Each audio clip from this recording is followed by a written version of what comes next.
Hello there and welcome back to our channel, Our Joyful Journey Canada. Kamusta po kayo? Kamusta po yung mga nakatira sa iba't ibang part ng Canada at ng Pilipinas and also sa iba't ibang bansa po. Dito po sa Canada, sa amin ngayon dito sa Manitoba, ay maganda na po ang weather. Nagpa-positive na po. Pa-plus na siya kadalasan pero may mga days pa rin na medyo lamig pa rin. Ayan. So, unfortunately, yung mga anak ko siguro do sa pag-shift ng weather na yan, kasi nga pa-spring na din ay nagkaroon ng adjustment din yung katawan nila, or I don't know, baka talaga ngayon lang tinamaan ng karamdaman, kasi kumbaga patapos na yung winter tapos ngayon lang din sila mga nagkasakitan. Actually sa amin sa bahay nagkasakitan kami, tapos yung mga maliliit yun ang medyo matagal na na may sakit. Unfortunately, ang hirap ditong pa-book ng appointment. Kasi kanina, yung sa Walmart ay 9 nag-open yun, Tapos, hinatid ko lang yung aking anak. And then, nakarating ako ng mga 9:15. Full na agad, So, yun lang ang mahirap dito. Pagka ganon, mag-aantay na ulit ng kainaman lang din. Syempre, marami din namang mga cough syrup dito, ganyan, pang sipon, pang ubo. Basta hindi siya yung bang nahihirapan yung bata sa paghinga, So, isa sa mga concern yan na pwede nating sabihing urgent, yun yung mga kadalasan na ina-accept sa hospital. Kasi kapag kaganyan naman ng bata na wala naman silang lagnat, kahit dali mo sa hospital yan, hindi naman yan deemed na urgent yung iyong concern doon sa pagpapacheck up mo. So, hindi lang din sila kaagad-agad na matitingnan. Mag-aantay ka lang din sa ospital. So, ayun, hopefully ay gumaling naman sila ng hindi na nangangailangan ng antibiotics, So, pero kapag medyo matagal na yung kanilang pagkakasakit, yun talagang kailangan bumalik kasi baka bacterial siya, baka kailangan na pagalingin na ng antibiotics. So, ayan ang aming update dito. Speaking of update, ay may update na nga po tayo doon sa home care pilot program na mag-open nitong katapusan ng Marso, sa March 31 po yan. At ito po naman ay open dito sa mga in Canada na mga aplikante. So, again, magandang opportunity po ito doon sa mga tao na medyo alanganin doon sa kanilang posisyon ngayon, kung sila ba ay magkakaroon pa ng work permit na marirenew sila, 'di ba? Sa dami ng mga paghihigpit na ginawa ng IRCC nitong mga huli, talagang ang daming nagdedelikado. And ito, 2,600 po ang i-open na slots para dito sa mga in Canada na applicants. So just imagine that 2,600 na buhay ang again magpapatuloy dito sa Canada. Hindi lang 2,600 kasi marami dito sa mga OFW sa atin ay bit-bit ang pamilya dito sa Canada, because of course gusto din naman natin na nasama-sama ang pamilya, hindi naman natin in-expect na ganyan na magkakauwian, magkakahigpitan, pero ito nga kahit papaano ay may glimmer of hope na nagpakita ulit sa pamamagitan nga nitong program na to. So pero hindi naman, of course, hindi naman kung sino lang na gustong mag-apply ang pwedeng pumasok dito, dahil ito nga kapag na-approve ka dito, PR ka na kaagad-agad. So it's an easy way to get a PR.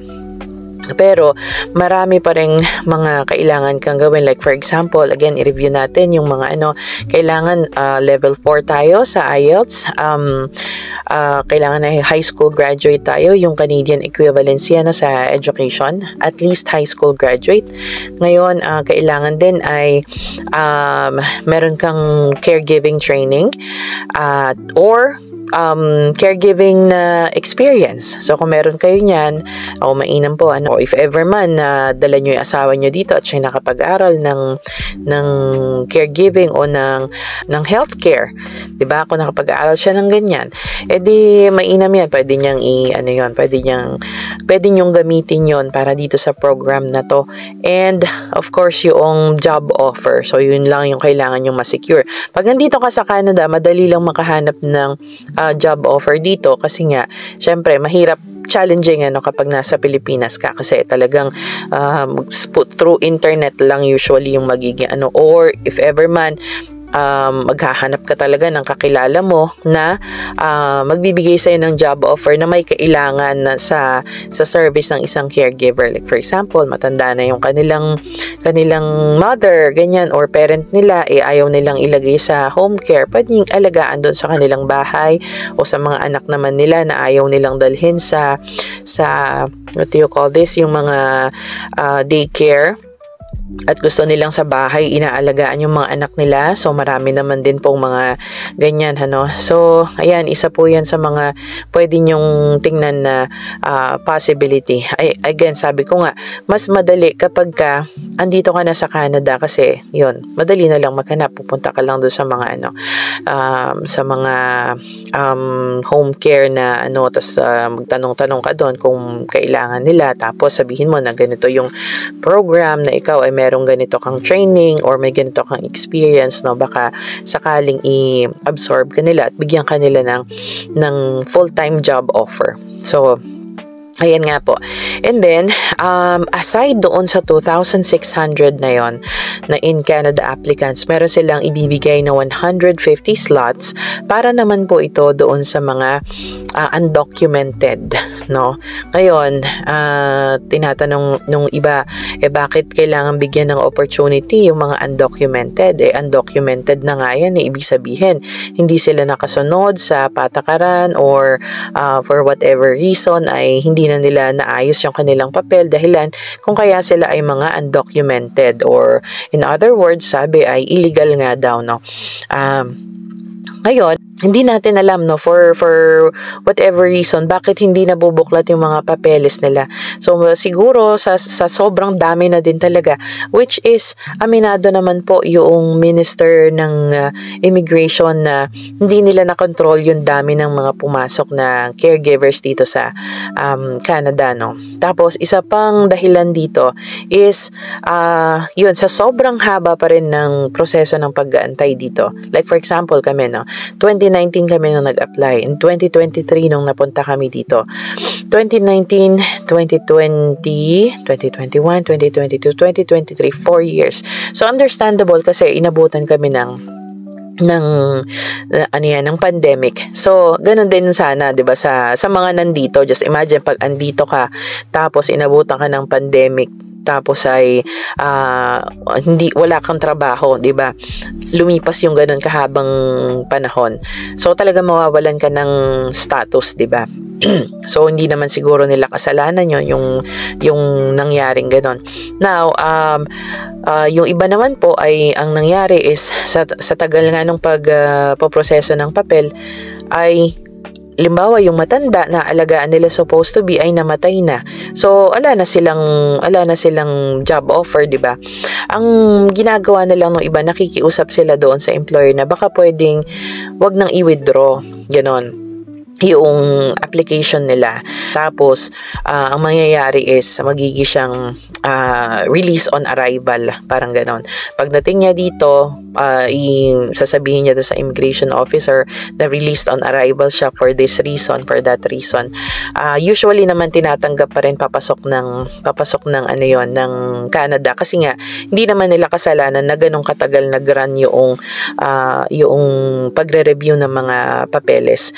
So kapag nakapasok sila dito, yun ang problema, hindi sila makahanap ngayon ng taong aalagaan nila or mapagtatrabahuhan nila. Kasi nga, syempre, siguro baka wala silang kakilala. Papaano ka nga naman maghahanap, 'di ba? Ng ano, kung halimbawa, ikaw naglakas loob ka lang din na pumunta dito, wala kang anybody na kakilala, yung mga ganyan.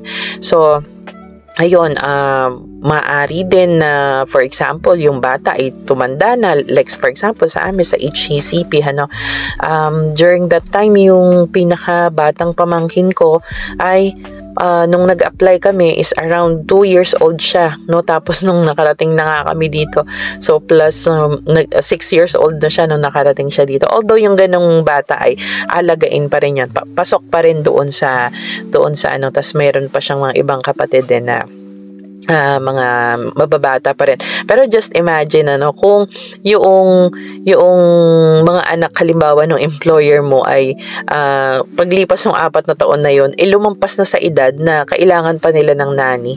So 'di ba? Isa ring reason 'yon kung bakit hindi ka na magkakaroon ng trabaho pag land mo dito. So 'yun, mga released upon arrival po ang tawag diyan So ayun nga, sabi hindi naman kasalanan 'yon. So sabi bakit ang liit noong kasi marami daw na mga undocumented talaga. So I think kapag ka mga ganyan ang rason, pwedeng i-accept yan, Pero yung iba kasi na mga undocumented, sometimes kasi may violations na ginagawa doon sa kanilang mga work permit.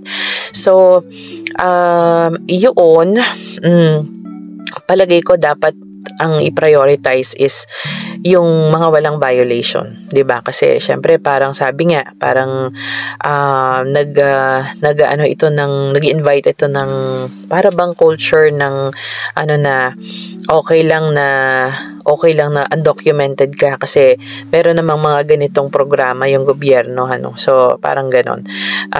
Dapat i-review nila kung ano ba yung mga background noong tao habang nagtatrabaho dito, Kung malinis naman siya at wala naman siyang violation na ginawa, magandang candidate yun para dito nga sa PR program kasi napakalaking opportunity yan, PR ka kaagad, Pero yung may mga violations na iba, ayan. So syempre, kung para sa akin lang din, medyo dapat nasa hulihan sila ng priority dito sa mga programa na ito. Unahin muna yung talagang walang si dahil nga sa haba ng panahon na ipinag-antay nila. Ayan. So I think ganito din yung sentiment nito, isa siya sa mga leader nung caregiving alliance kumbaga or organization dito sa Canada. So pakinggan natin yung sinabi niya. For example, with the backlog, it's not their fault that the processing of their application was so slow. In the meantime, they lose their their work permit, and then they become undocumented. So what he is saying here, well, there's so many other things that you have to consider, but that's not fair.